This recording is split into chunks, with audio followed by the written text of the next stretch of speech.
evening. How's everyone doing? Is everyone as excited?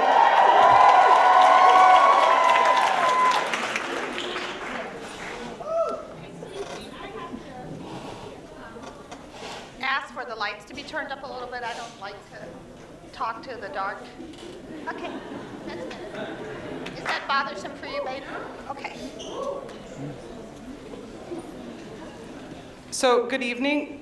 My name is Shelby Chestnut, and I'm the co-director of community organizing and public advocacy at the New York City Anti-Violence Project.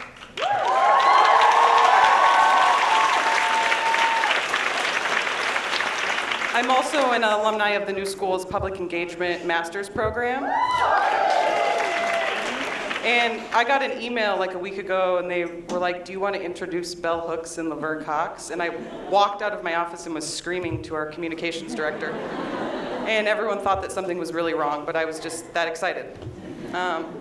It's a pleasure to be here with you all this evening to hear two of the most treasured intellectuals and leaders share a stage. As an alumni, I am so proud that this extremely relevant event is happening tonight, and I am so humbled to have been asked to be part of it. Bell Hooks. Where do I even begin to introduce someone with such magnitude? She's one of the leading public intellectuals of our time. Her work is largely responsible for much of the contemporary analysis of race, class, and gender, and has influenced millions on the ways we must dismantle oppression and create a just world that centers the voices of those most oppressed. Like many of you here tonight, I was first introduced to her work as a young and eager undergraduate student, looking to understand what feminism was and if I could be part of it.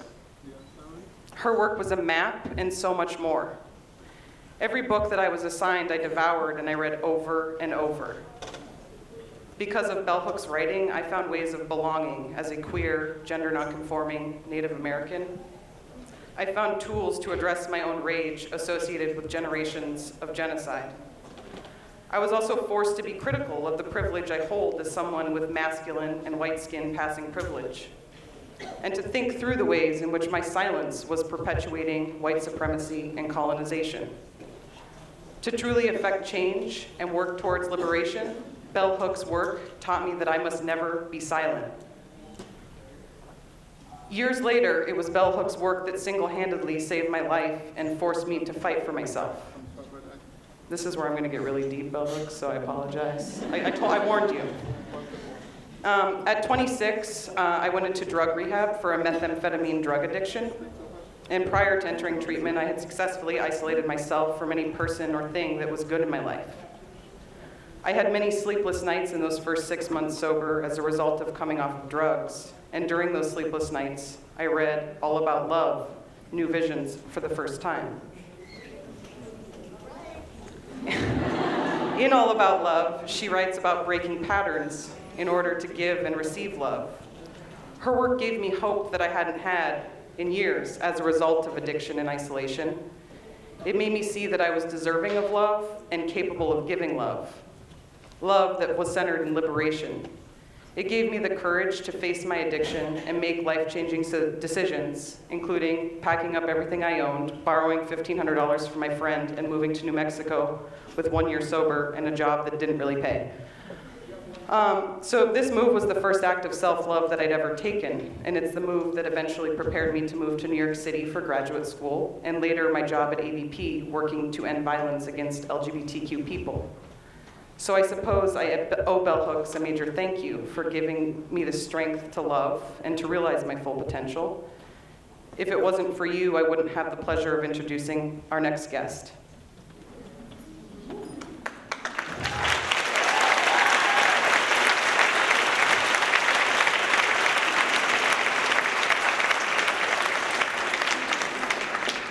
I first met Laverne Cox in the summer of 2013 as she was taking the world by storm as the first transgender woman of color in a leading television role on Orange is the New Black.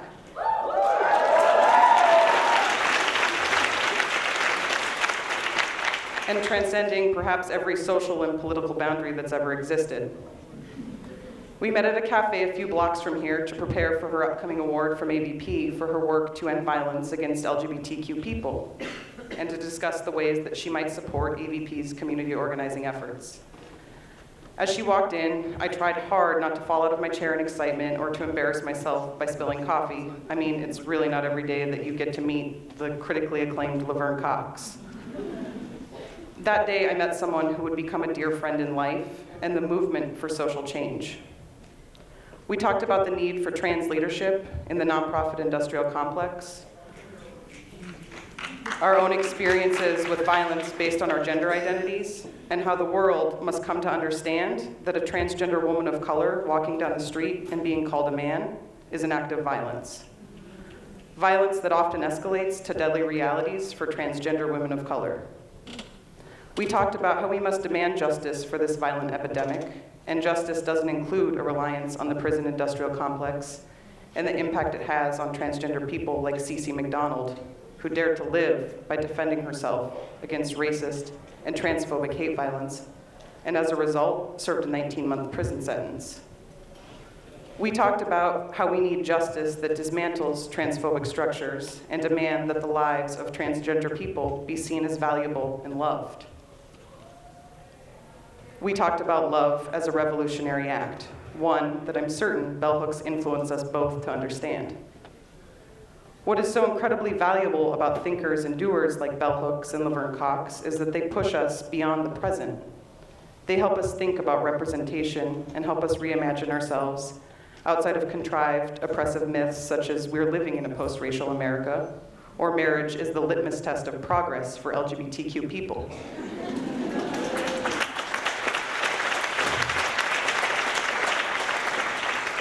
They force us to examine what liberation truly means and how we should fight to achieve it. Most importantly, their work reminds us that we cannot and will not be controlled by racism, transphobia, or patriarchy. They challenge us to call for another way of living, a way of living that is rooted in love and visibility. It is an honor that I introduce the both of you tonight. Can everyone please help me in welcoming bell hooks and Laverne Cox?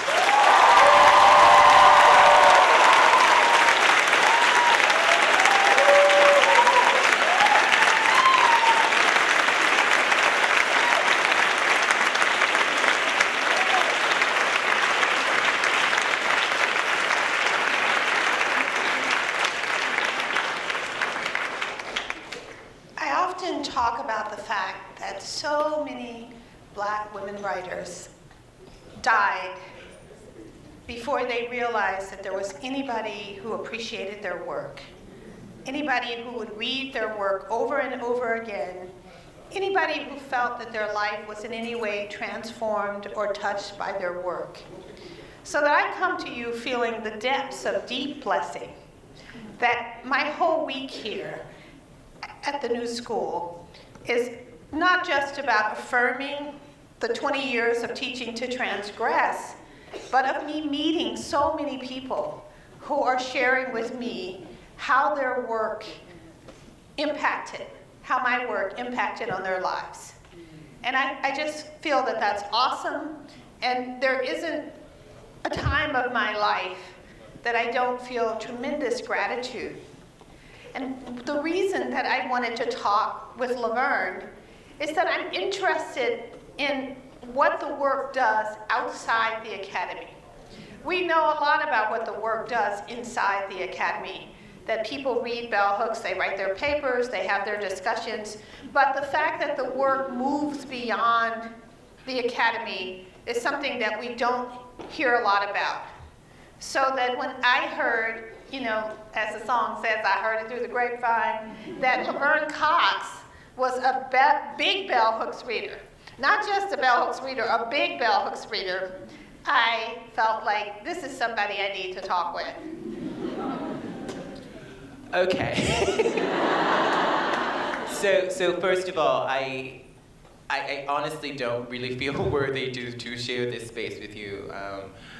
Belle. I can't even believe you would say that. I do, and it's because I was on the plane today, coming back to New York, and I was rereading Teaching to Transgress, and I just started crying uncontrollably on the plane.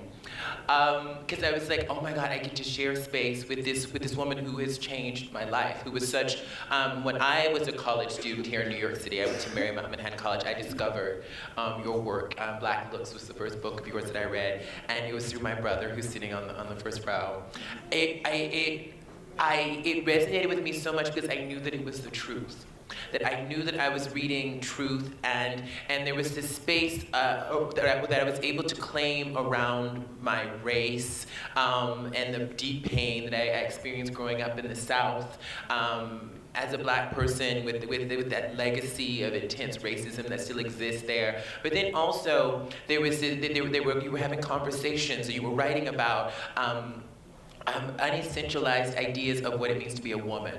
So that moving away from these ideas of essentialized womanhood that held feminism back. And I found myself there as a gender nonconforming college student. I wasn't quite ready to accept my own womanhood, but I was like, there might be a space for me here. And I was able to draw links between the bullying I experienced in my own life and the violence I experienced as a gender nonconforming person, and how that was an attack on femininity. And it made me really begin to understand as a college student that we cannot talk about ending homophobia without talking about ending patriarchy, that we cannot talk about ending transphobia without talking about ending patriarchy.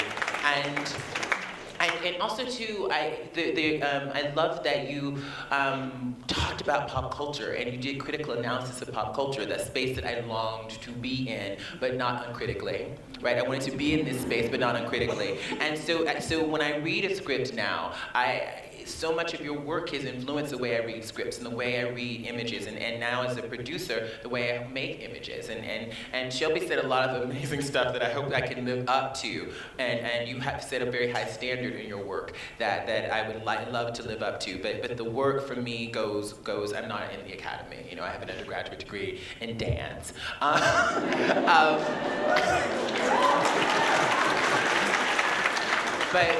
the work of liberating ourselves is something that has to go out into spaces beyond the academy. Well, I mean, and that to me is the challenge of talking with Laverne, because she occupies a very peculiar position that few people in the world of Hollywood occupy, in the sense of having awareness of the need to decolonize and at the same time working within a very colonizing system. So of course we want to hear about how she manages that. Oh gosh. You know, the funny thing is, it's something I'm aware of, that I'm constantly negotiating, and it's. The funny thing is, is Janet Mock here tonight? Did Janet make it? I remember I was heading up to Albany with Janet to Equality and Justice Day in spring of 2013, and she was giving a talk, and I was going up to support the passage of the Gender Expression Non-Discrimination Act, which still hasn't passed. And we were on the train talking, and we were having this discussion. We started talking about race, and Janet said to me, I love this. Janet was like, "You speak so eloquently about race, yet you so rarely talk about it publicly." And it was a read. It was a read, but a very loving read, and it was a loving read that I was able to hear. I acknowledged them, and I was like, "Ooh, great work." And I was sort of, and that made me think, and I was wondering, like, why. I was like, is this true? And I realized, like, yes, it is true. And I've read my bell hooks, and I was painfully aware that, like, it scares me to go on national television and use the phrase imperialist white supremacist capitalist patriarchy.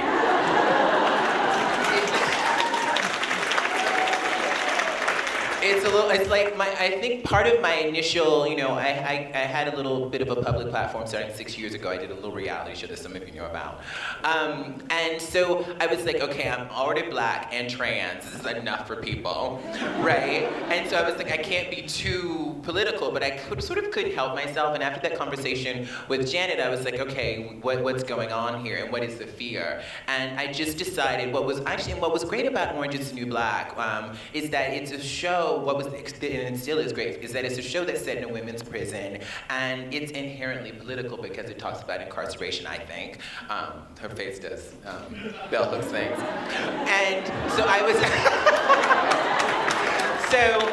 So I was like, okay, I can talk about incarceration. I can talk about all these. We can talk about race. So it sort of gave me permission in a way to just kind of go for it. And the first few times I was really kind of scared to sort of go on TV and like be bold, and even in interviews, just sort of go there. And I found the more I go there, the more I'm actually connecting with a lot of folks, and a lot of folks are hearing truth in that. And it is my truth and my critical analysis, and so I'm going there more. And it's still scary. It's still really, really scary. Well, I'm not a big fan of Orange Is the New Black, and part of what I love about her is that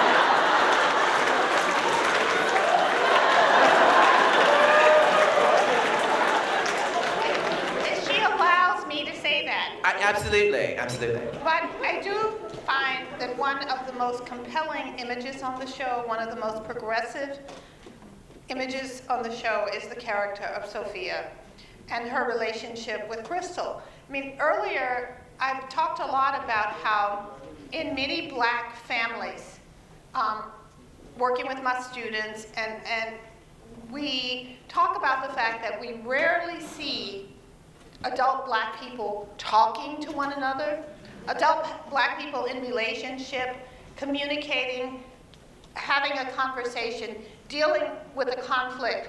And what's so amazing about Orange Is the New Black in terms of the character of Sophia and Crystal is what we see represented, not just in there being this radical trans character, but in the way that they deal with conflict, in the way that they address their issues.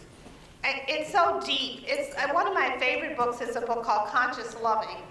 And in some ways, that's what we see represented. I mean, you all remember when, if you've watched the show, when Sophia's character is wanting Crystal to bring in the drugs, you know, and the hormone drugs and things. And Crystal just gives this brilliant read about, are you out of your fucking mind? You know, I have this child, but it's all done with a level of grace and care and compassion. And I think for viewers to see that is amazing. It's an amazing intervention because it has this quality of real communication and at the same time compelling people to watch people who are different engaged in a meaningful dialogue. I find that to be so amazing, and one thing that's really clear to us is things are not either or. You know, Orange Is the New Black is not either like all bad or all good, but and neither is media. That more often than not, images in media are mixed. And it's hard for us then because what's the language to talk about them? What's the language to talk about her progressive image in her character as Sophia, and all those other tired-ass black women that are just reproducing so many stereotypes in the things that they say and do. And yet, I mean, I was fascinated by Orange Is the New Black because so many people cross-race, cross-class, cross-sexual practice, age, everything, were entranced by this show. And I wanted to really understand what is going on here that captivates so many people. Can you tell us a little bit? Well, we'll agree to disagree on some of that. I'm completely biased. I'm an actor on the show. Of course. So, and personally, I love our show. Don't see it. No. I love our show. But I think what I've often said about our show is that, and I'd like to quote Susan Batson, quoting Deborah Messing in her book, and Susan Batson's book on Acting Truth. She says, Deborah Messing says that people do not go to the movies to see you, they go to see themselves. themselves. And I do feel like a lot of the folks who are fans of the show are seeing themselves in these characters. I find the storytelling is really compelling, and it makes folks want to find out what happens next. And I think the diversity is a huge part of that. That's what I hear a lot as I went around and canvassed people, how much the diversity meant to them, how for many women of color, black women viewers, just seeing that many black women together on the screen is empowering. And I don't think that I think on the surface, some of our characters might seem like stereotypes, but I think what is the brilliance of our show is that we get into their backstories and we begin to understand who they are as human beings beyond what we might see on the surface. So I think we have very complicated characters in the women of our Whereas show. I don't see it as brilliance, I see it as the really smart seduction, because part of what's interesting and fascinating about the backstories is that they seduce you into feeling that there is this kind humanity operating, when in some ways for me, there's a lot of meanness that gets acted. And again, her character's not part of the meanness. We never see you being cruel or thinking evil thoughts or evil intentions towards everyone. I mean, that is profoundly human, though. I think my job as an actor is to sort of tell the truth of the human condition, and I think the reality is that we as human beings do have mean thoughts about people. Well, why don't you have some on the show? Trust me, I do. I don't want to give anything away for season 3, but hold on. I do. Sophia absolutely does. Well, I won't be looking at season 3 because I don't want to have my bubble burst. I love the way that she is both trans and transcendent, and I don't want to have to witness that sort of little fall to earth. But we're not going to spend all our time talking about Orange is the New Black. We are going to talk more about that whole question of how do we live our lives, living and loving justice. Because part of what's happened to Laverne in her journey, to Janet Mock, to many trans folks, is going deep into a commitment and a love of justice. Not just for trans folks, but for all of the groups of people that are oppressed and suffering.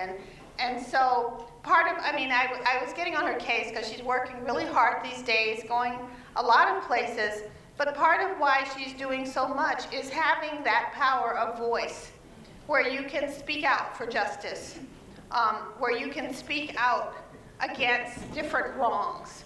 And so can you tell us a little bit about that transformation in your own life, where she's told us she started out in a place of uncertainty, in a place of not being self-loving, and then she moved and moved and moved, and then here you are, a little goddess for justice.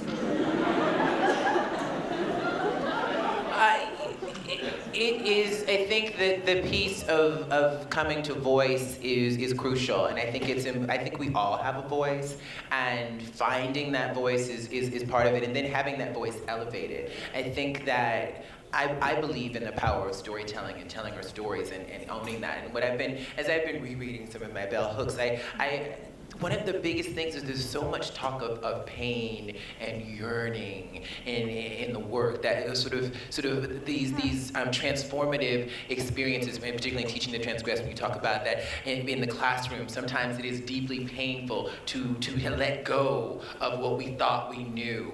And I think that is so much of what needs to happen in the world around us, for free folks to really have justice, because I think it is our points of view And that's why your work was so crucial to me when I was a college student, is that it was my point of view that changed. I began to see the world differently. And so I think we have to be willing to come to these new spaces of consciousness first. And then once we are there, to stay there and not be, there is the thing of being an actress in Hollywood and sort of trying to have a mainstream career and trying to bring people in and not alienate them and still hold the courage of my convictions. And it feels like a tightrope sometimes, but what I love is that, not to promote another project I'm doing, but I have a documentary called Laverne Cox Presents the T Word that's premiering on MTV next week. And what I'm so excited about is that there's 7 young people in this documentary from the ages of 12 to 24 who are coming to voice and who want to, I think it's courageous for transgender folks to just step out of their houses as themselves and live their truth. All right. Because we live in a world that is constantly telling us that we are not who we say we are, that stigmatizes us, criminalizes us, profiles us, objectifies us. And so for these 7 young people to go on national television, not just seeking some fame, but wanting to make a difference in the world around them, hungry for that and longing for that. And so part of what I would like to do with this platform that I have is to give, extend it to other people so that they can also come to voice. Which is part of what I felt my mission was with my work. That how can I create work that goes beyond me and aids not just in the politicization and the development of critical consciousness, but that actually promotes healing. And I think that being in the academic world, where such work is really traditionally very devalued. I mean, how can I not be ecstatic thinking that some of you are here to hear me, that it's not all Laverne. But thank you. My brother's like, I'm here for you, Belle. We do have to pause for a minute and just acknowledge the role Lamar played in introducing my work to Laverne as well. No, yeah, my brother is like obsessed with bell hooks. Like he's literally obsessed, and he talks about the work all the time and quotes and is constantly rereading, and it's influenced his work a lot. And I would not have come to your work without my brother. So, do you want to stand up for the people? This is my show business thing. He's my brother.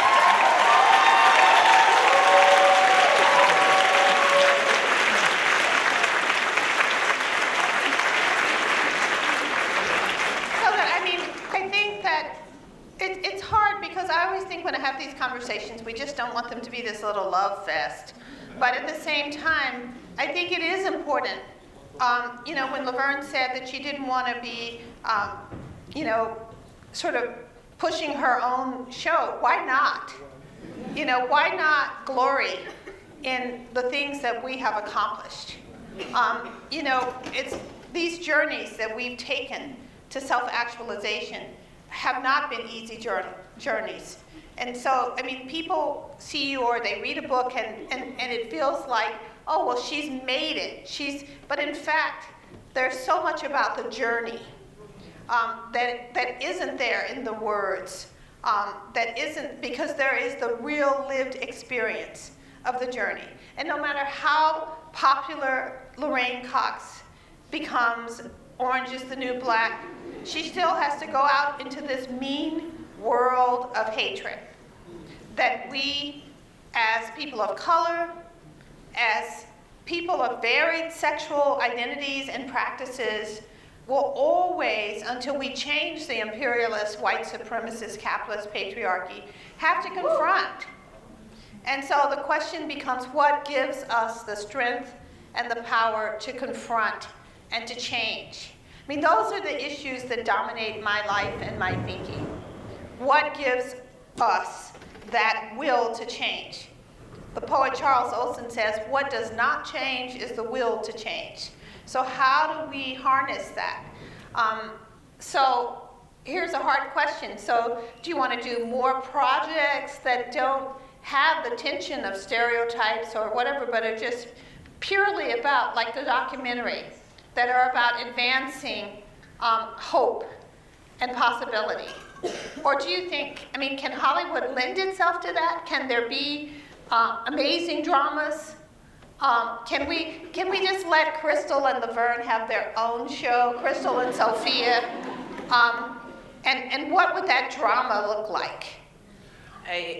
Well, I would look to your work for some of the answers. You used right so brilliantly about how market forces influence so much of what how we see what gets made. And I think when Gingy Cohen talks about going to a network and pitching a show about women of color in prison, there's not going to be a show. So she talked very candidly about the fact that having this white woman who's even blonde, as a sort of tour guide, is the way to sort of get something made. That is the world that we live in, and that's just the reality. In terms of me, I love acting. I mean, for the very much the same way you talk about just love being a writer. Like there's this desire to write. There has just been this desire in me since I was very young to get up and perform and to act, and that is what I love doing most. So I want to find ways to do that. I certainly want to produce a scripted work for myself as vehicles for myself, and we're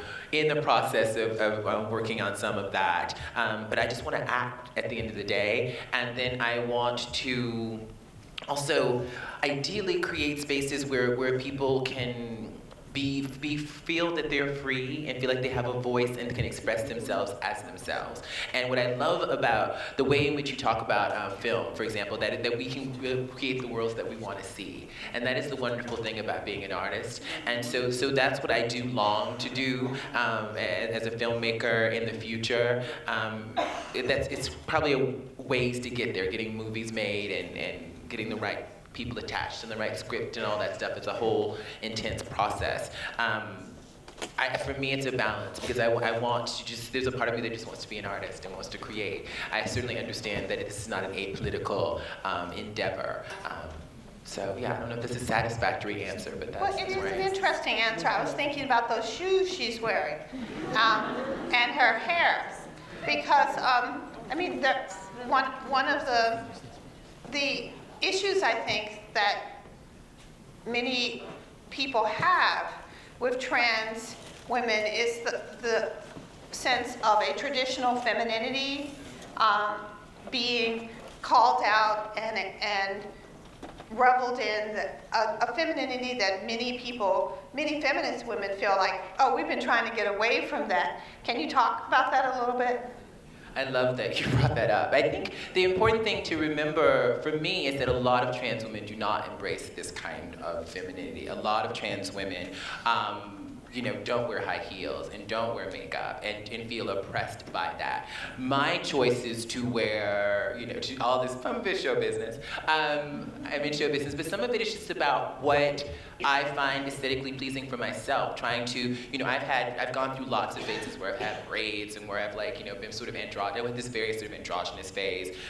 And this is where I feel empowered, ironically, and comfortable. I think that it's important to note that all trans women are not embracing this. That this trans woman does, and this trans woman feels empowered by this. And I don't think, and it's something I have to say, it's something that I wrestle with, having an understanding of your work and an understanding of patriarchy. And it's like, am I, sort of feeding into the patriarchal gaze when I can, in my blonde wigs and, but. And I think that's an issue, and my brother's like, yes, you are. And it's one of those things where I'm just sort of like, okay, here I am, if I'm embracing a patriarchal gaze with this presentation, it's the way I've found something that feels empowering. And I think the really honest answer is that I have not wanted to. I've sort of constructed myself in a way so that I don't want to disappear. And I think so often there is an erasure, and I like to add cis-normative, heteronormative, imperialist white supremacist capitalist patriarchy, where there's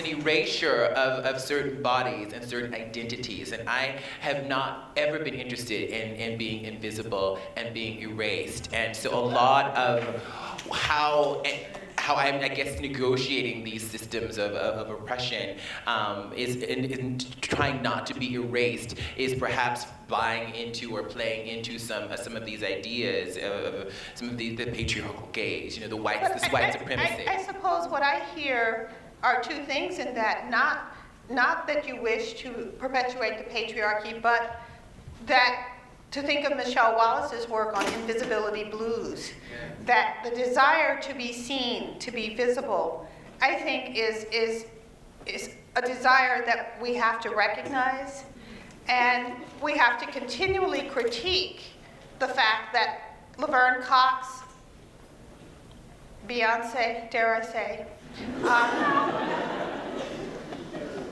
we talked about this earlier in the Whose Booty Is This panel, that I love that title, by the way.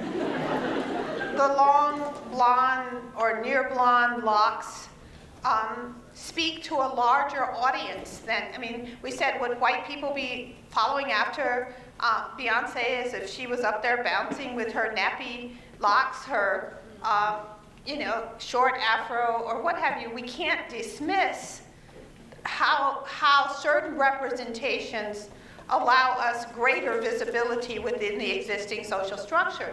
And I hear Laverne honestly owning, I want that greater visibility. I don't make these choices uncritically. I really don't. It's not like I'm sort of like blindly thinking that this is apolitical. I don't think that any of this is apolitical in white supremacy. I don't think any of this is apolitical in a patriarchal culture. It is all political, and it's complicated. It is what it is, It's very tricky, but I don't think this presentation makes me any less aligned with feminist politics, with white supremacist politics, with wanting to create spaces of freedom, because I love natural hair and I love underneath my lace wig. I don't relax my hair and I have cornrows, and I've learned to embrace and love this. It's just not something that I choose to show the world. Well, I think the very fact that you can name it, most black women dealing in that kind of politics of representation get pissed off if you try to get them to name it. The lace wig or their relationship to it. But I think the important thing for me to think of too, I was in a conversation with my friend Kokoma in Chicago about this same notion. She asked me, Kokoma's fierce. She interviewed me for her magazine that has yet to come out. She was like, I had a preview. She was saying, do you feel your proximity to white supremacist beauty ideals has increased your sort of success? And I was like, work. And I think, and part of what I said is that I think that this whole thing of whiteness is a construct. Nobody is as white as they think they are. That there is this whole sort of culture that is reproducing itself, that is certainly there's certain bodies are not privileged, certainly certain experiences are not privileged, but it's all sort of a construct, right?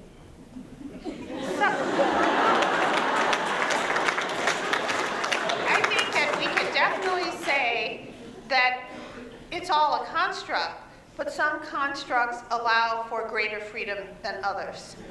Some constructs allow people to have better well-being than others.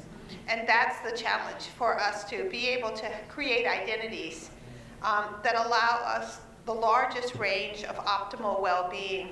I was struck last night when I was on this stage with Gloria Steinem, and we all know if you follow bell hooks, I can be witty and flip. But one thing I said that I reflected on in the wee hours of the morning was, I was talking about, my endless search for love, and whether or not the heteronormative woman can be with a man in patriarchy.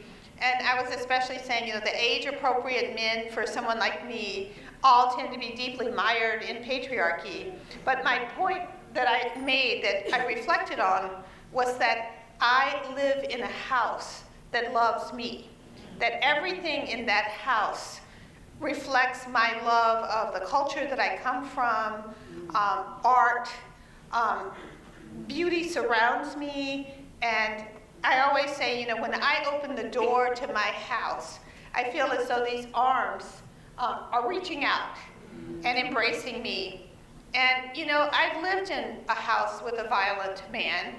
I've lived in a house with a violent black man. I lived in the house with the violent black male father. And I know the difference in terms of what that house can be like. And so that I do think that it's important for us to name the conditions under which we can have optimal well-being. It's important to name what aids us in our decolonization process. I mean, I said earlier, decolonization, like recovery from alcohol or drug addiction, isn't something that happens like once. Okay, I decolonize my mind and I can keep on stepping. It's a constant vigilance within our culture. It's a constant practice. Exactly. The practice of freedom.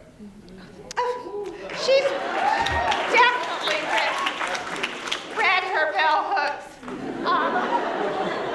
But it isn't, we don't want to sit up here and act like it's an easy practice, because I'm sure, look at how many individual black stars in the world of Hollywood. Sometimes it's as people soar that the pressures become more intense. And I think that the question becomes how to maintain that balance, that equanimity. How can Laverne maintain the integrity of being that she has worked hard to cultivate while, working within a system that does not value integrity and integrity of being? And that's her challenge. That's her vocational challenge. And who knows where it will necessarily lead her. She might get tired of it all in some form, or need to establish her own sense. I mean, I got tired of academe. I felt like academe was so much like the dysfunctional family that if I stayed in it, in the way that I was in it, I would never be well. Because all of the ingredients of the dysfunctional family were present there. And for me, I had to create a distance, but I didn't leave academe completely. I had to create the level of engagement that would allow me to maintain my integrity of self and being. And of course, whenever we do that, there are sacrifices involved. I'll be here tomorrow with Cornell, but I don't make the big money that Cornell makes, but I don't do what Cornell does either, because I didn't want to be within certain frameworks that he has chosen to remain within. So we have to understand that our choices have consequences, and that, we don't know what Laverne will face as she rises, because she is a star on the rise. I, however, was a little bit upset that as we walked here arm in arm, I expected people to be falling over themselves. Oh, Laverne Cox, and nobody fell over themselves. Nobody stopped. Honestly, it was lovely to have a moment on the street with bell hooks it was lovely for me. It was lovely. It was lovely.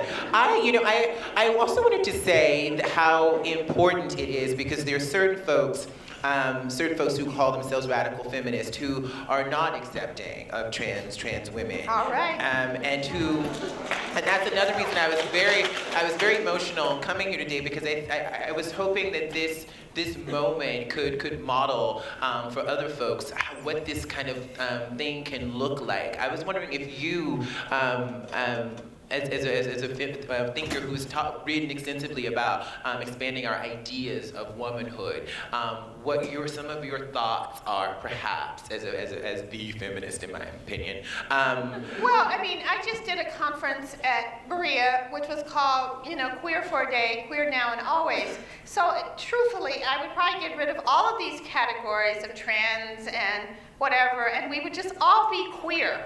And the demands of queerness would be, as Baldwin writes in The Male Prison and Nobody Knows My Name, would be that we would have to work out what ourselves are, because we are works in progress, and very few of us are static in the way we grow. Who knows what life will take Laverne to. I often say in my work, I take my community where I find it. When I think about my search for love, yeah, I might have an ideal in my mind of who it is I could partner with, and life might bring me completely someone that does not meet that ideal, but that is loving. And then that's a challenge. Will I choose to love, or will I stay attached to my ideal in some way that keeps that love from me? And that to me is so much harder to think about. I mean, the way we use labels and the way labels isolate people, and what does it mean to imagine a world where we're not bound by labels? I'm always talking about Frank Browning's book, A Queer Geography, because I feel like it's one of the few books where he tries to say, identity politics has its place, but the more important place in our lives is who we connect with, who we find we can love, and we don't always connect with the people that are just like us, or the people whom we say, okay, I feel like I'm a trans ally myself, but I don't connect with any trans person that I meet. I met Janet months ago, and I didn't realize I'd been put on a stage that I was going to give a talk with Janet Mock. And I thought, I don't know that this is for me. I don't know this person. And I have read her book, and I was sitting in my hotel lobby, and in walked Janet. And there was that spirit that often happens in our lives of instant recognition, of a sense of, here is someone that I can relate to. And then I took her book and I read it all night, because I have to read my one book a day, my nonfiction book.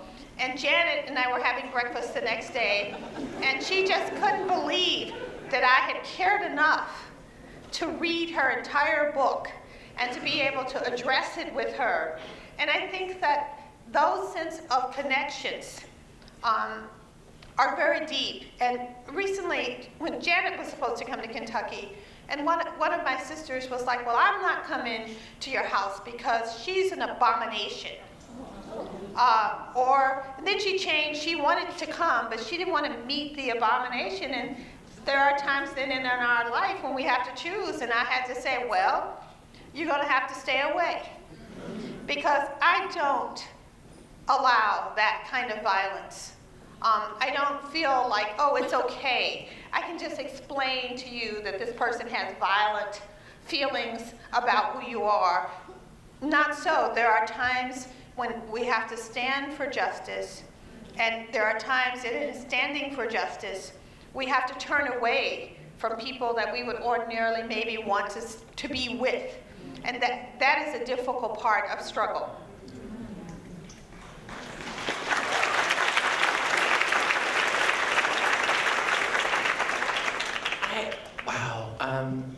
It's like I'm here with bell hooks and I want to say so many things. But I keep coming. You talk about love. You've been talking a lot about love here. You talk a lot about love. Yeah, I try to get into her love life, but she when we talk on the phone, I was like, well, I've been searching for love. What about you?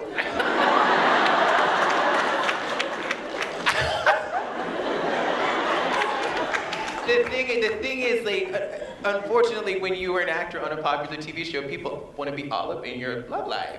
And so I think it's actually been really important for me to have some boundaries around that publicly, talking about that. But I think for me, the love of ourselves and each other. I think about the world that we live in that is so polarized, a world that we live in that we don't know how to have conversations without yelling at each other when we have differences.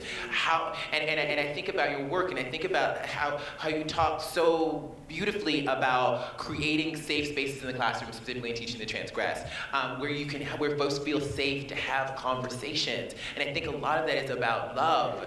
And for me. But I have to interrupt you, because I actually am critical of the notion of safety in my work. And what I want is people to feel comfortable in the circumstance of risk. because I think that if we wait for safety, the bell hooks that wasn't sure that she could get on the stage with Janet Mock would never have gotten on that stage. The bell hooks that was afraid of, what if I use the wrong words? What if I say the wrong thing? I would have stopped myself. And so that, to me, I'm very interested in what does it mean for us to cultivate together a community that allows for risk. The risk of knowing someone outside your own boundaries. The risk that is love. There is no love that does not involve risk. I'm a little wary because white people love to evoke the safe spaces. And, you know, and so I have a tendency to be critical of that, but I do believe that learning takes place in the harmonious space, the space that you and I are embodying tonight, where I'm not agreeing with you. I like that harmonious space. I love that. But I think it is, for me, it is like so many of the risks that I have taken in my life. I've had to have some kind of support behind me to let me know that I would be okay, and that if this didn't quite work out, that they would still love me. That is really what I'm talking about. How we have when we feel like that someone's not going to turn their backs on us or demonize us when we go and take that risk and maybe use the wrong pronoun or say the wrong thing. I'm terrified of saying the wrong thing up here on stage with bell hooks. You know, but here we are. But I think that what allows us then to be in that space is loving kindness. It is what love is that allows us to be in that space where we don't agree, where we may see things totally different. I can tell you, I'll never be wearing a pair of high-heel shoes as long as I live. I did at one point in my life, you know, but it's like there are changes that you make in your life, and there are probably so many changes Laverne's going to make in her life. I'm afraid I'm a lot older than her. She won't tell me how many years older I am, but I know that it's a lot. So that I think that one of the things that is the opposite of the safe space is to cultivate in one another the courage to be self-actualized, the realization that you have to choose to be who you are. I love this book, and of course I would forget the author's name. It's a black psychiatrist, and it's a book about emotional longevity. And in the book, he talks about, that's the title, what it takes to live a good life, a life of optimal well-being. And he does, in fact, say that one needs the community base, the support base, to thrive. But one also has to have that sort of core strength to persevere. And you use that word and talk about what it means to persevere. And what it means to move forward in the face of, what trans person who has moved forward in this society has not had to persevere and to move through many, many obstacles. And the obstacles don't stop. Money won't make the obstacles stop. Money won't make the imperialist, white supremacist, capitalist patriarchy go away. Now, it can facilitate how much of it you have to deal with. So I'm never gonna be one of those people who lies about the uses of money.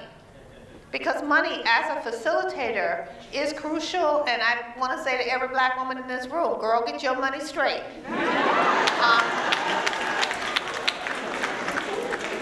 Because a lot of our sense of empowerment and freedom will come in whether or not you can, in fact, say no to many things. And you can't say no to many things if you feel like, if I say no to this, I can't eat, I can't pay my rent, or what have you. I always say to people that if you ask me, I always like to pretend that, I'm up in heaven and, God is asking me, well, Belle, what was it that you liked the most? And I would always answer that what I most wanted for myself was to be able to be free.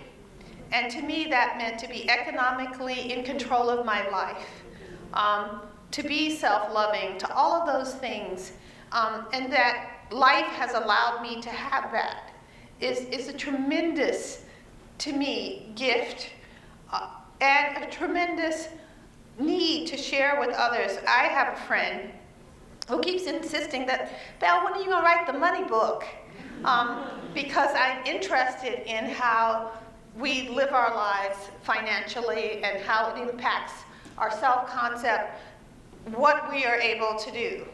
I think about going, to give a talk somewhere, and the white woman host is just really being so nasty to me and treating me, and I'm thinking there, this is like slavery. This person feels that she has paid for me, and she can treat me just terribly. And so, I turned to her and I said to her, because this is the thing about Buddhism that can be fun. Buddhism teaches you that you don't have to get angry. I just turned to her and I say, didn't you tell me that you've sold thousands of tickets to people to hear Bell Hooks tonight? Well, I'm going to go in this store, and I suggest that when I come out of the store, you change your attitude and your way of speaking to me, or you will have to give back all that money that you got for those tickets. And it's a kind of polarity. I know a lot of you didn't like the James Brown movie, and I keep talking about how people talk about James Brown, but there's a marvelous moment in the James Brown movie. And if you haven't seen it, I think you should see it, where he thinks he's going to be top billing at a concert. But in fact, he gets there and he finds that the Rolling Stones, the white boys, are going to get the top billing. And he first feels such a rage and anguish of spirit. Then he says, then I realized that you have to flip it. And his way of flipping it was to come out as the last show and be so fabulous that people would leave there thinking James Brown. And I think that that's the constant weight in the decolonized mind, because let's face it, he wasn't decolonized in many other ways. But when it came to his work as a musician, he had a wisdom about things that he needed to do. But I think we all need to have ways in our life where we flip it. Where, for me, to practice not being so attached to money that I act like, if I'm going to be well paid, it's okay for people to treat me any kind of way, to feel as though they own me. And so that sense of being free, being independent is so crucial to me. There were so many years I worked in restaurants here in New York City, and if anyone has ever done that, that it can be very dehumanizing. And I for many years I stayed in these restaurants because I'm a black trans woman. I'm like, I'm just gonna go and get a job somewhere. And so I put up with a lot of stuff, and I think that is the thing of having some money where you can say no. There was, for me, that really wasn't an option for many, many years. I had to do whatever, and I think a lot of folks can relate where you can't just go in and quit your job or just say that I put up with all kinds of stuff. I wanted to go back to this question, because I think that the important piece around the high heels, I guess a little bit about the high heels, and you say you won't wear high heels. I think the piece is that for me anyway, is that we don't demonize the woman who is in high heels, and we don't demonize the woman who's out of high heels. I think there is a culture that, particularly that I work in mainstream media, that wants to say that all women should be in heels and all that. I think that's ridiculous. I think it's really, how do we begin to celebrate all the ways in which we want to comport ourselves, and not say that one person is more feminist than the other, and so that we can again find ways to come together across difference. I think it's difficult because some people are more feminist than others. The fact is, this is why we love Bell Hooks. One thing, this is something that's been on my mind lately, and it's been disturbing me, is that if feminism is all things to all people, then what is it? How do we locate it as a radical political movement in our lives if everybody just makes of it, which doesn't mean that we should demonize, but we do have to be clear about what are the boundaries. What is the line that you cross, that you can in fact say, I'm a feminist. Like for me, my students will say, well, I'm anti-abortion, but I'm a feminist. And I'll say, but that is impossible because you can say,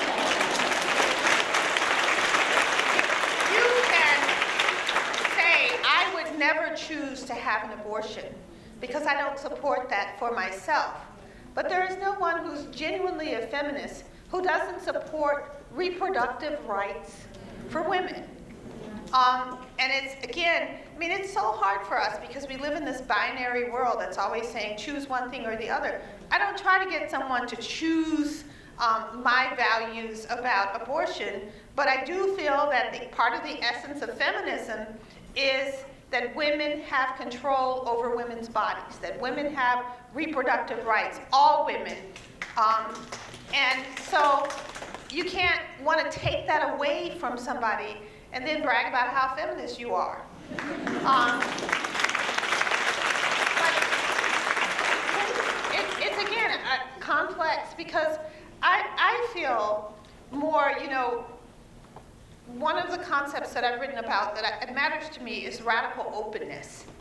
And as you know, if you walk around the streets with me or sit around in the hotel with me, I pretty much like to be open to everyone. And that doesn't mean that, and that becomes a question of, where do you draw the line? Where do you say, well, this person isn't worthy? And I try not to engage that kind of rhetoric because I see it as so central to domination. The choice that some people are worthy and some people are not. But radical openness requires discernment. It requires, again, a critical vigilance about how you live your life, So, as we begin to close here and open up for questions, what about spirituality, Laverne Cox? Does that have a role in your life? Absolutely. It's my own sort of spirituality. I'm not a Buddhist and I don't subscribe to any sort of organized religion, but I pray and I've begun to meditate and find ways. For me, it's about connecting to a power that's greater than myself, and that has been really crucial for me at this stage in my life as my life gets bigger and I get busier, that the only thing I can often find to ground me is a sense of prayer and connecting to a higher power. So it's actually deeply crucial for me. I would say the same thing for me too, that's been part of there just have been times, when I was leaving New York, and I felt so overwhelmed by the games people play in New York and the games of fame, and I kept thinking before I left here that I would drown myself in the bathtub. And you know how when you think those kind of crazy sorts of thoughts, I was like, you don't have to drown yourself in the bathtub, honey. You can just leave town. But I remember the level of stress that I felt as I was trying to leave town, and I was outside my apartment waiting for the car to come.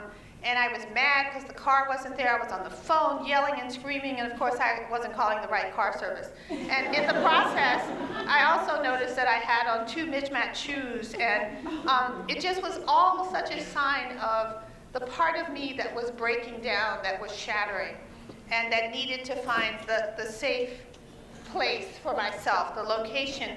When Sweet Honey and the Rocks say that, if you've lost yourself, you got to return to the place where you remember yourself and your being. And so that sense of finding those locations that nourish us, that help us to take care of our spirit is so crucial. So we hope for Laverne Cox that she finds more and more of those places as she moves into greater and greater stardom, and that we will all be watching her. So we will now close and open up for some questions.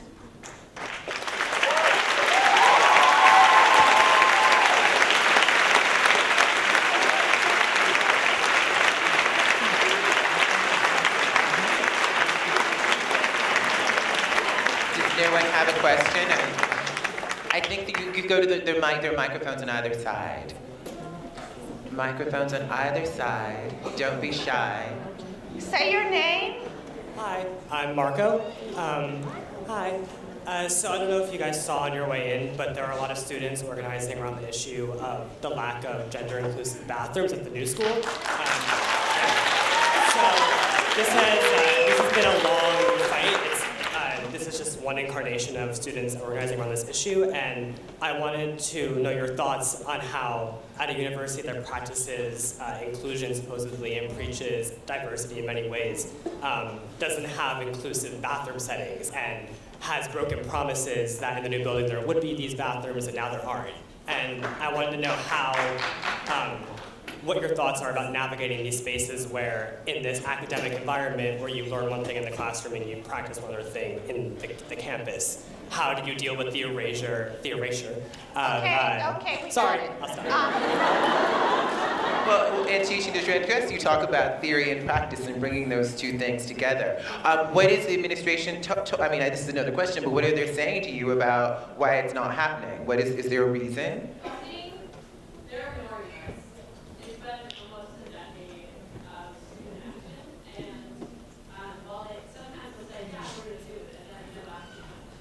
What is the funding when you just change the sign on the bathroom?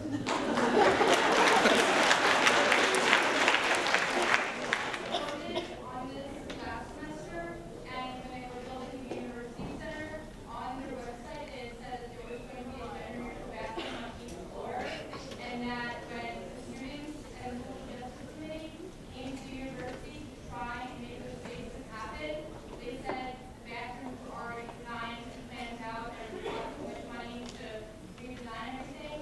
So what they did was have separate stalls and have longer stalls and doors so there was more privacy.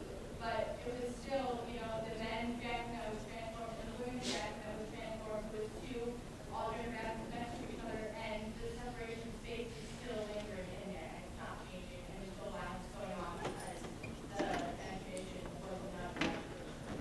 So that means people have to continue to mobilize and organize, and that the struggle continues.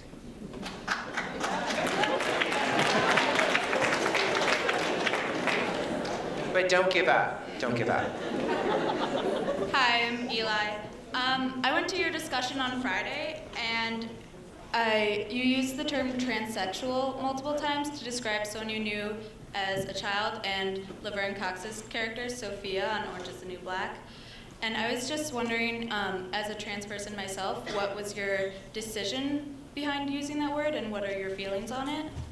Well, usually my feelings on using a word is am I mirroring the word that I hear the person using to describe themselves?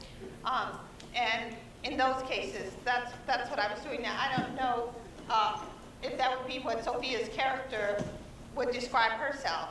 So there you have it. I got a tweet about your use of the word transsexual. That was you?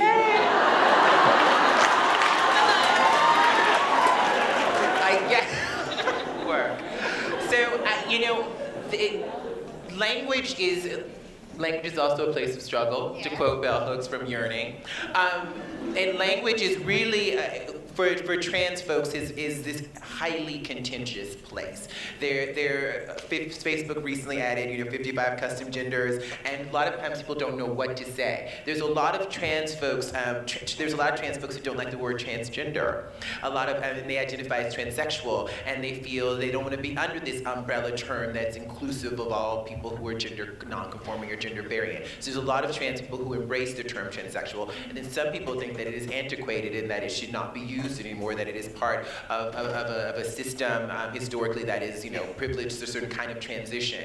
So I err on with Ms. Hooks that it really is about what the individual likes to call themselves and using that so that it is an individual decision. And I prefer trans. I was asked this on national television and people are very confused about transgender versus transsexual. I like trans. It's a lot easier to deal with. But then I think it again is about the individual. So. It just seemed like it was being used as an all-encompassing term, and that was just how I understood you using it. Thank you. Your name? Thank you. Hi, my name is Sarah. Thank you both for sharing your time with us. My question is to both of you, what are some of the most important ways that you rest and recharge? I think we both would acknowledge that prayer and stillness and meditation is one of the ways that we rest and recharge. I say often that I live the slug life rather than the thug life. Because I take lots of time to rest. I mean, one of the struggles that I've been having here in New York is that I'm a nap taker, and a lot of these talks are taking place during my nap time. What about you? Prayer, meditation, just trying to get enough sleep, honestly. And then what I've also found that is actually really important, and it's become hard with my schedule, I have a very intense schedule, to connect with people that I love and who love me. That really deeply recharges me, and I have to make time for that. Sorry to all my friends who haven't seen me. I'm working on it. Thanks. Hi, my name is Lane. My question is for Ms. Cox. So how do you speak your truth as one individual who happens to be trans when you're often forced into being a stand-in or a spokesperson for the community at large? It's hard, but I speak my truth. That is what I do. And then I try to also acknowledge, like I just did with the question around language, that some trans people feel this way and some trans people feel that way. I can only really represent myself, but I try to stay as abreast of the issues as possible, and I try to talk to as many trans folks as I can about what their experiences are, what they're going through, so that when I'm called to answer, that I have some sort of evidence beyond my own experience. I love the moment in Teaching to Transgress too, when you talked about moving from the authority of experience to the passion of experience. So that it was a place that is sort of through the body, and it was really a beautiful moment. So our experiences are important, and I tell my own story, but I also try to, as much as possible, elevate other people's stories. And when I give speeches, I often talk about someone else's experiences as I know them, so that we can understand that the reality is I'm a very privileged trans person. Well, recently I'm very privileged. I was barely paying my rent, about a year and a half ago. That is how I negotiate. It is my experience, but then my experience can also encompass talking to other trans people about their experiences and incorporating that into how I communicate. Thank you so much. Thanks. I just want to say, both of you, I'm so glad that you're here, and I admire both of you so much. My name's Jen, and I'm queer. I identify more specifically as a lesbian, and I have a lot of gender nonconforming people, and specifically trans people in my family and my friend group. And so often when I'm talking to other people about their experiences or my own, I encounter problems with people that identify as allies or feminist, and they have these notions that come across as offensive to me, or when they speak, they say things like, oh, they're trans, like I never would have thought that. Or, and I shudder to even think of defining sex at all, but they consider certain things not sex or certain things sex. And when you're speaking with people that are so confident in their feminism or their allieness, how do you personally speak to these people when they make statements that offend you about this?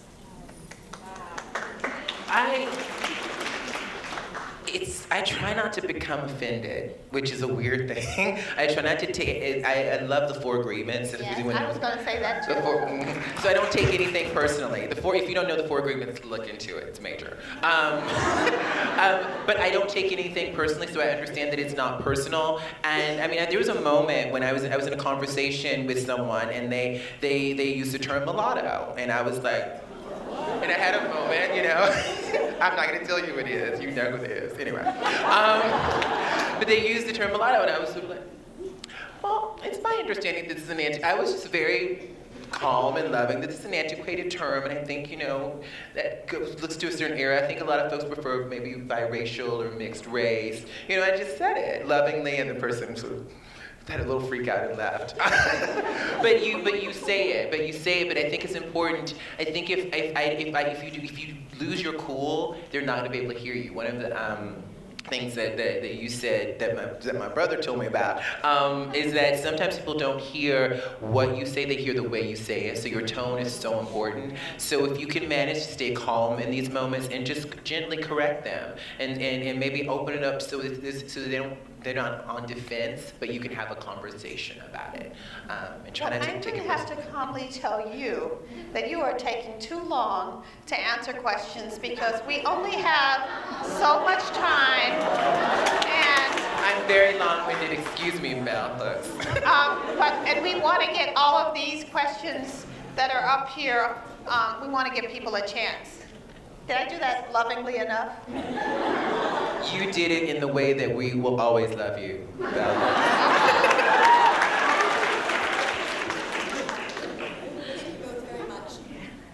Hi, my name is Tony Lynn. Belle, I hear you, so I'll try to make this quick. You were talking, Laverne, about creating the world in which we want to see, and I hear the desire to be more involved in film and creating film and telling more stories. I'm currently working on a project about the Screaming Queens, and it's actually going to be a narrative. So the Screaming Queens, for folks that don't know, was a riot that happened in 1966 at the Gene Compton's cafeteria in San Francisco's Tenderloin District. We don't hear about it 3 years prior to Stonewall because a lot of trans women of color were involved, and there's not a lot of hype about it. So I'm creating a narrative, and I want to know, because there seems to be a desire there, and I also want to create spaces for Are you networking? queer people. Well, yes, I admit it, but queer people of color and queer trans folks of color, especially actors who are not tracked to be actors, I want to know how to get in touch with you to talk about this project, because I do think that I'm writing with you in mind. So. My agent is here somewhere. Okay. No, that's enough. Thank you. But there is I do want to say, do you know the documentary Screaming Queens is on Amazon? Susan Stryker, yes. Yes. Great. Hi, my name is Alyssa Osorio, and I go to the City College of New York, and I was the director of the Guillermo Morales Asada Shakur Student and Community Center, which was a radical safe space for a lot of queer, working class people of color, and we found a lot of solace there, and it was taken away. And our organizing has been hit hard. We actually won our gender neutral bathroom campaign because of Bird Dogging. It was so long, and did Know Your Rights trainings against the police, fought against tuition hikes, and we're working on a gender resource center because we actually have a known sexual predator on our faculty. And I wanted to know your thoughts on, since the space has been taken away, a lot of people who found solace there, a lot of gender nonconforming people, a lot of queer people have dropped out without our safe space. And I want to know, what is your kind of thoughts and opinions on community building physical spaces in relation to identity-based organizing? That's complicated. Do you want to take that? The physical space is deeply important. I think in New York City, there's spaces that's a premium. But I think we can create those spaces wherever we are. I think we can gather anywhere, and sometimes it's not. We don't always have this space. I understand. I hear that it was a safe space for a lot of people, and a lot of people dropped out. But I think we can create that safe space anywhere if we have a group of folks or a harmonious space, anywhere with the right group of people and the right values. I call it the Mary McLeod Bethune model, where she started Bethune-Cookman College in her living room. Again, start where you are. Your question? Hello. I hope this is on. Hi, hello, my name is Lara Nawad. I'm actually a student here at the New School. My question is directed at Belle. First of all, thank you so much both for coming. But you made a comment earlier about embracing kind of like wearing high heels and having long hair and kind of feeding into the patriarchal gaze. And I was wondering, is it not possible to do that as a personal choice, as something that is liberating for the woman herself, without necessarily coupling it with having to do with any type of male attention? Because what if there are some women who embrace that and find themselves liberated and powerful when they are feeling more comfortable with their image when they embrace these looks? I'm not sure if that makes sense, but. Well, I mean, I don't have a problem with that, but one thing I will say is, like, I'll have a lot of women say to me, well, how I wear my hair is just my personal choice. And then I think the question of whether we care for the solidarity of community, because something I might do as my personal choice might actually be sending a message to someone else, someone younger, that I must be self-hating or I must not value, especially the issue of hair in Black life. And so I think that that's a challenge. There have been times in my life where I have thought, well, I wouldn't mind straightening my hair, and then I've challenged myself around, you may have the self-confidence where that act is just a free will act, but what about the impact of that action on other people? And that's where I think we have to be discerning and again, be critically vigilant. Your question? My name is Aja, and I had a question for you, Laverne. I have a lot of friends, or I've recently come to have friends who have gone through their changes of trying to either become men or women and not be defined or be defined.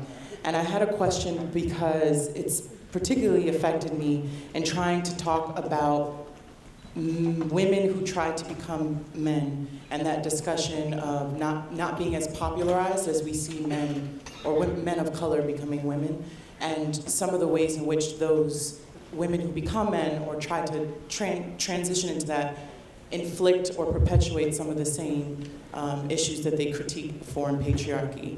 And that's a discussion I think doesn't often get talked about. I wanted to know, what are some of your critiques of the trans movement, and where do you see it going in light of that? Well, what I'm so moved by are what she's talking about are trans men, I think, who transition female to male, who transition and then become these patriarchs and adapt, you know. But what I'm so moved by is how many trans men I know who have a feminist politic, who do not embrace traditional masculinity when they transition. And there's a lot of trans men out there like that. And then also sometimes that can be a phase. I think when people transition, early transition, sometimes we can go to extremes in terms of what we think we should be doing in terms of gender performance, and that can just be a phase. And so if you don't feel safe with this person, then I think it's important to note that and to be lovingly critical if you can. But it could just be a phase, and just also know that there are a lot of folks, trans men, who are very critical of patriarchy and who do not embrace traditional masculinity or defining masculinity on anti-patriarchal terms. Your question? Hi, my name's Mel. It's crazy to be seeing you guys here in person. Wow, and I really hope this isn't a stupid question. But Laverne, so in Orange and the New Black, your brother actually portrayed Sophia prior to transition, correct? And Yes. I guess the way that I understand it was that you had actually wanted to act out those roles, those scenes, but the staff kind of insisted on having a man play the role, so you suggested your brother. I guess I've always heard this kind of portrayed in a positive light, but I always kind of heard it as a story of like agency over role, where like you were speaking as a trans woman saying, I want to portray this character to the fullest extent, and yet they insisted on having a man play a trans woman anyways. I just wanted to know, was that a positive experience, or do you feel like it was a bit of agency over role? And not a read on your brother, he did a great job. You both are like really, really great. My brother could care less about Orange is the New Black. How do I do this? A short answer. Gingy said to me when we initially talked about who would play who would play the character pre-transition. She said she didn't want to re-traumatize me. That was literally the first thing she said to me. I'm like, I'm an actor, I can do it, I'll do anything. And we did a hair and makeup test for like about 8 hours, and they usually like, okay, let's try it. They put me in like all this fake facial hair, and like I was trying to butch up. And once we did that, they didn't think that I looked masculine enough to do it, and they didn't have time to do heavy prosthetics or anything like that, so they came to the decision to hire someone. So they gave me the chance to do it, but it was an aesthetic decision. Hi, thank you for being here. My name is Lolin. So I do a lot of community organizing in the left political social justice world here in New York, primarily with queer and trans people of color. There is such a high rate of burnout since we're always organizing in moment. There's always crisis, urgency. It's unrelenting. Can you share words that can help in sort of a building of a resilience practice for folks who are in the trenches on the daily, for how to keep in it for the long run? Because there's so many of us who are, we get to the 30s and we start to burn out and we leave for broken bodies or broken hearts. So anything you could share would be helpful. Thank you. This is for me too. I think I got to that point with myself earlier this year when I got an Emmy nomination. I said to myself, for this month while I'm nominated for this Emmy, I'm going to be an actress. And I let a lot of stuff go. And it was me taking a break. That's what it ended up being, taking a break from the very, very intense work of what it means to stand up against injustice. Is exhausting. So that was a lovely, I would say, take breaks whenever you can. And then also, a big thing that I've been saying to myself is don't become codependent with the work. So that I stay separate. So I figured a way to stay separate and not have my worthiness on the line in this work, that I stay separate. Thank you. Trying to be succinct. So this question is for Ms. Cox. In light of the Dallas Buyers Club, did Genji ever confide in you why she, as a member of the mainstream media influence, finally choose to cast a trans actor to portray and play a trans character? And could you possibly comment on cisgendered people playing trans folks in mainstream media? Work. I think he really sort of answered the question with the question. I wasn't privy to the casting process of my show. I do understand that they were really interested in finding someone trans to play the role. There was a running joke in the writer's room. Ideally, we'd like to find a trans actor who can really act and who has an identical twin brother. And sometimes you just have to ask the universe. Yeah, I mean, they were committed to that, and I auditioned, and lots of trans folks auditioned, and I got the part. I think as an actor, I want to have an opportunity to play a wide range of roles, so I would never say that cis actors shouldn't play trans. Trans folks need jobs, and Excellent answer. and I think that's all I have for you. Thank you very much. Thank you, darling. Hi. As a writer, I find it difficult to navigate the politics of creating new representations without erasing the society that we're living in, the white supremacist patriarchal society. Because on the one hand, I feel like, as you mentioned last year, I think you were talking about how I'm so tired of seeing young black girls always being the victim in movies and all these things. So I want to create positive representations that don't necessarily have to be around tragedy all the time, but at the same time I want to remain realistic and not fall into this new colorblind forward society. Question in this? I'm wondering how can I navigate, or if you have any advice on how to navigate between the two worlds of trying to represent but at the same time not erasing. Well, I think that it's not an either-or world. That you may want to write something where you deal with, I want to be more real in this, and then I want to write something that's more imaginary, abstract. And I think we have to give ourselves permission to have an expansive imagination and to do different kinds of things. Your question? Thank you both for being here today. My question was directed at you, Laverne. I wanted to know if you could talk a little bit more about this idea of sustaining visibility and leadership. So I don't know if you're aware, but yesterday Cece McDonald started a fundraiser, a GoFundMe account to fund her life, right? Because she's dealing with tough economic issues. So you did talk a lot today about what's going on with you and Janet and women who were successful and really visible. But I wanted to know if you can talk more about what it's like to sustain the leadership of women who are not necessarily, that economically enfranchised. How can we support these women and keep them as our leaders? Word.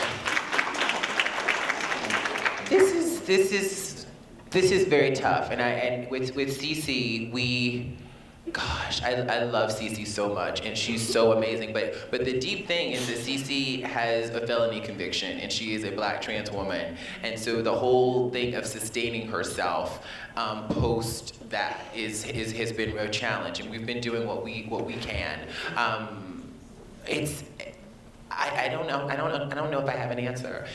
For me, I've gotten, I'm just new to not being, barely paying my rent. This is a new thing for me when the first of the month comes and I have the rent. This is a very new thing. So I don't know if I know. I don't know if I know. I do know that I love Cece, and we've been doing everything we can. We're making a documentary with Cece. We've been doing everything we can to make sure that she is paid for her time when she works with us.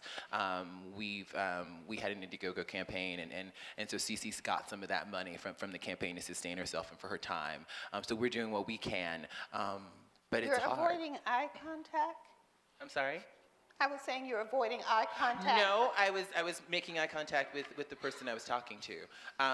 So it's a hard answer. It's a hard answer, but I wasn't aware of the campaign, so I'm going to talk to Cece. Thanks for that. Thank you. Yeah. Laverne, I adore you, and my question is for Ms. Hooks over here. You were talking about money earlier, and you talk a lot about the imperialist, white supremacist, capitalist patriarchy, right? I work at a nonprofit. I know a lot of people here work at nonprofits, and even if you do, it's capitalism that's funding you, right? There was a climate march last week that was sponsored by Lockheed Martin. A lot of nonprofit human rights work is funded by corporations who have less than ideal practices, and I'm wondering for you how you navigate aligning your values with your work when, finding money, it's impossible to find if not in those spaces that we're trying to break down and to work against. I think that we live in the space of contradictions. There's no one in this room who lives in this country that isn't living within capitalism and in some way making use of capitalism in our lives. And so the question, again, is one of making the decision of how far do you want to go into something. For 40 years, I was with an independent press, South End Press. They've gone under, and now I sold those books to a more corporate press, which is Routledge, and I made that choice because I want the books to stay in print and to come into print again very quickly. So that all of those decisions, again, are individual decisions that we constantly battle with and have to make.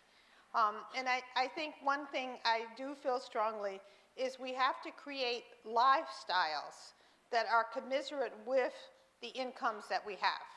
Because people have a lot of suffering because they may choose, I'll work with this nonprofit, I won't make much money, but then want to continue the lifestyle that they may have had when they had more money.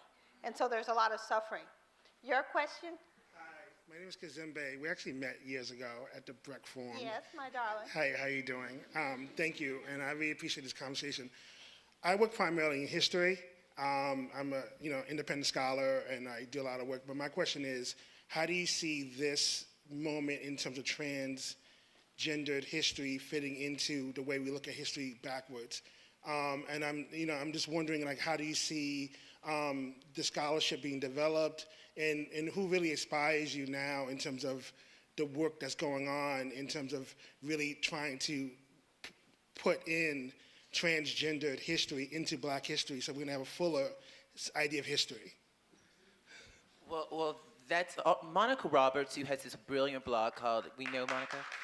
She has this brilliant book called The Trans Griot, and she's been doing that work for years, recovering Black trans history, and it's really wonderful. It's hard for me to sort of quantify this moment because I'm so deeply entrenched in it, but there's folks like Monica are doing the work, and I think it's just really important that folks in the academy are no longer talking about trans folks, that trans folks are having a voice in that. I think that is the piece that we're starting to see more of, so that we're not objectified and sensationalized and sort of othered in the academy in this sort of fascinating way, that we have real trans people at the table writing this history. Thank you. We have one last question, and before that question is asked, we thank again Stephanie Browner, Heather, Jennifer, all the helpers, and the new school. Your name? Melanie. Hi, thank you guys so much for coming. Y'all are wonderful. This question is for you, Bell Hooks. How do you personally keep yourself safe as a Black face in a predominantly white space, especially being a queer Black face in a predominantly white heteronormative space? Well, I mean, I am a believer in therapy. I'm a serious believer in therapy, and I think therapy comes in many forms. The therapeutic conversation we might have with a friend, the actual going to a therapist. I just had a breakfast to welcome Crystal, a writer, Black woman writer, Crystal Wilkinson, joining us in Berea, and we went around and we talked about what helps us sustain ourselves. And I said, you know, that for 10 years, I get together once a week with one of my Black women colleagues there, so that we can process together and support one another. And so I think all of those things are part of what helps us survive in alien spaces and in hostile spaces. We have obviously not been in a hostile space tonight. We appreciate your patience, your harmony.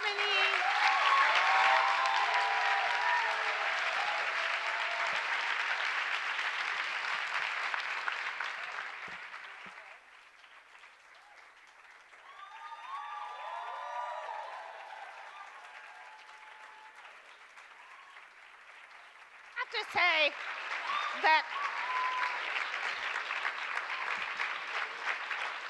I just can't believe Lamar didn't ask a question.